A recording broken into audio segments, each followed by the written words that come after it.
December 9th, 2018. A 30-year-old crypto CEO dies suddenly in India. Within weeks, his company announces that $250 million in customer funds are gone forever. Why?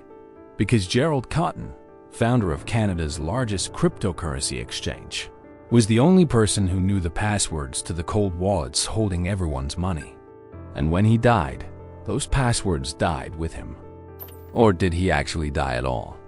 Today, you'll learn the full story of QuadrigaCX, the red flags everyone missed, the evidence that suggests this might be the greatest fake death scam in crypto history, and the 3 lessons that will keep you from becoming the next victim. This story has everything: mysterious death, missing millions, suspicious transactions, and a community of investors who still believe Gerald Cotten is alive and living on a beach somewhere. Let's get into it. Here's what you need to understand about this case. First, how QuadrigaCX became Canada's biggest crypto exchange and why thousands of people trusted Gerald Cotten with their life savings.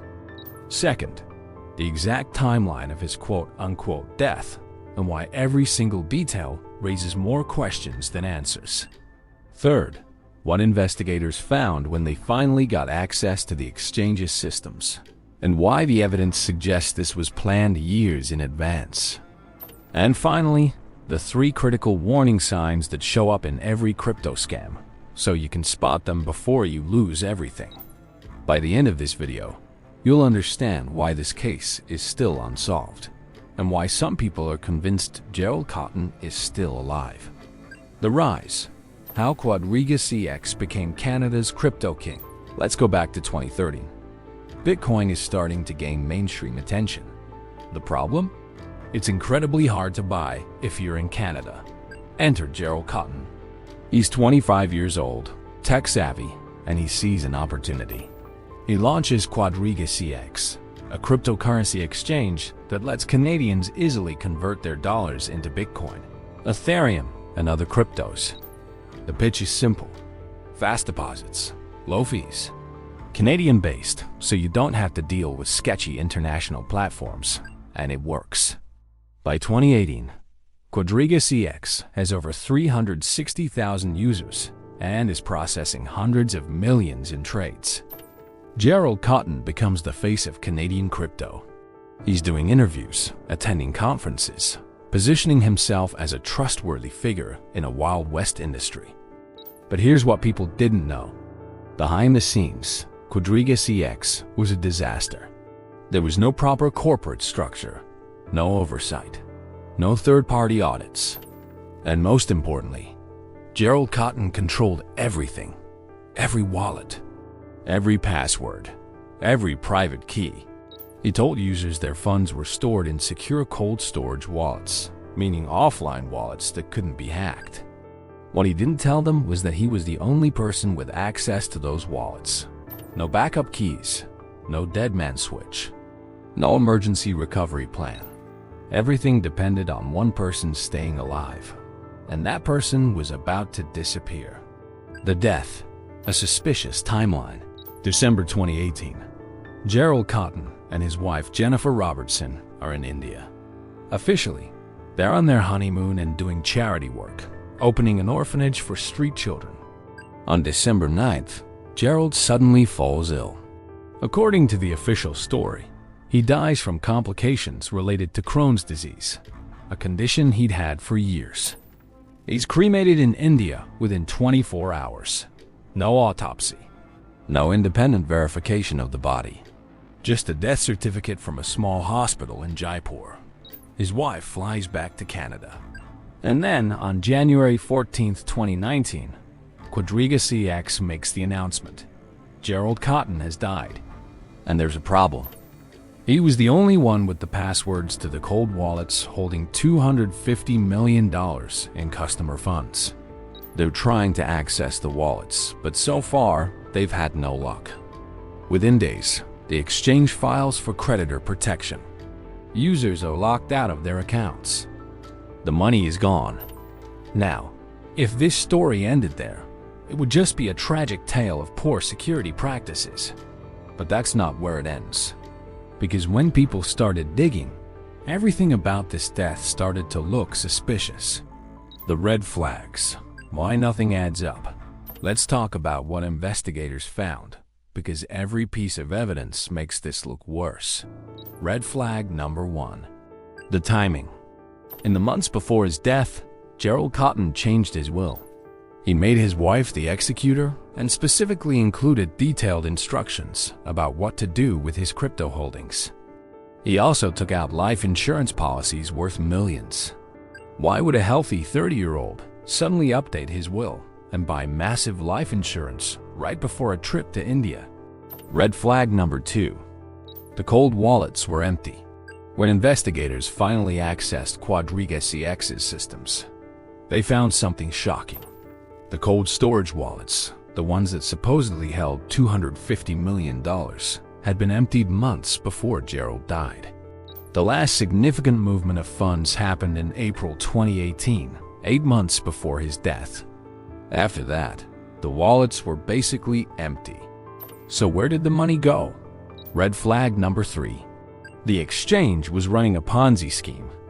Investigators discovered that QuadrigaCX hadn't been operating like a real exchange for years. Instead of matching buyers with sellers, Gerald was using new customer deposits to pay out old customer withdrawals. Classic Ponzi structure. As long as new money kept coming in, the system worked. But by late 2018, withdrawal requests were piling up. The exchange was insolvent.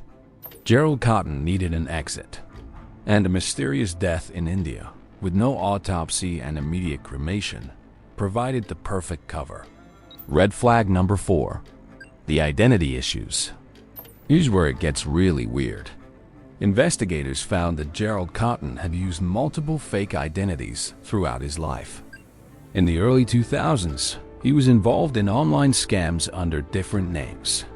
One researcher discovered that before QuadrigaCX, Gerald had run a website selling fake IDs. He knew how to create false identities. He knew how to disappear. And here's the kicker. The death certificate from India has inconsistencies. The signatures don't match. The hospital listed has a questionable reputation. And Indian authorities have said they can't verify the authenticity of the document. The investigation. What happened to the money? So where did $250 million go? Blockchain investigators traced the funds. And what they found is shocking. A significant portion of the missing crypto was transferred to other exchanges and converted to different currencies. Some of it was moved to mixers and tumblers, services designed to hide the origin of crypto transactions. But here's the most damning evidence. Some of the wallets that received QuadrigaCX funds continued to show activity after Gerald's supposed death. Transactions were being made. Funds were being moved. And the pattern of movement suggested someone with detailed knowledge of the exchange's structure. Either Gerald Cotten faked his death and is still moving money, or someone else had access to those wallets all along, which contradicts the entire story that he was the only one with the passwords. Investigators also discovered that Gerald had been trading against his own customers on the platform. He would see large buy orders coming in, front-run them with his own trades, and profit from the price movement. He was essentially running a rigged casino where he could see everyone's cards. By the time of his death, QuadrigaCX owed customers around $215 million in crypto and cash. But the company only had assets worth about $30 million. The remaining $185 million was just gone. The theory: is Gerald Cotten still alive? Here's where the story splits into two camps. Theory 1. Gerald Cotten actually died, and this is just catastrophic mismanagement. Maybe he really did have Crohn's disease complications. Maybe he really was the only one with the passwords and genuinely believed he was being secure. Maybe the missing funds were lost through hacks, bad trades, and operational losses over the years. This theory says it's a tragedy, not a scam. But here's the problem with that theory. It requires you to believe a lot of coincidences. The The timing of the will update. The immediate cremation with no autopsy. The empty wallets. The Ponzi structure. The fake identities in his past. That's a lot of coincidences. Theory 2. Gerald Cotten faked his death and is living under a new identity with millions in crypto. This theory says he saw the walls closing in. Withdrawal requests were piling up. Users were getting suspicious. He needed an exit strategy. So he staged his death in a country with loose documentation standards. He arranged for immediate cremation to avoid any possibility of exhumation. He had already moved the funds months earlier. And now he's somewhere with no extradition, living off crypto he can access whenever he needs it. The evidence supporting this theory is compelling. Blockchain analysis shows wallet activity after his death. His history of using fake identities proves he knows how to disappear. And the suspicious circumstances of his death check every box of a planned exit scam. In 2019, a group of QuadrigaCX victims actually paid for a private investigation to exhume Gerald's body and verify he was really dead. But the request was denied by Canadian authorities due to lack of evidence suggesting foul play. So the question remains unanswered. Is Gerald Cotten dead, or is he the greatest con artist in crypto history? The lessons: how to never become a victim. Let's pull out the critical lessons here, because this story repeats itself constantly in crypto. Different names, same pattern. Lesson number 1. Not your keys, not your crypto. This is the golden rule of cryptocurrency. If you don't control the private keys to your wallet, you don't actually own that crypto. You're trusting someone else to hold it for you. QuadrigaCX users thought their funds were safe. They weren't. They were just entries in a database that Gerald Cotten controlled. The fix? Use reputable exchanges only for trading. Then immediately move your crypto to a wallet you control. Hardware wallets like Ledger or Trezor. Software wallets where you control the seed phrase. Never leave large amounts on an exchange. If an exchange gets hacked, goes bankrupt, or the founder fakes his death, your money is gone. Lesson number 2. No oversight equals no safety. QuadrigaCX had no third-party audits. No proof of reserves. No regulatory oversight. Everything ran on trust. And trust is not a security model. Before you use any platform, ask these questions. Are they registered and regulated? Do they publish proof of reserves? Do they have third-party audits? Is there insurance for customer funds? If the answer to any of these is no, that's a massive red flag. Lesson number 3.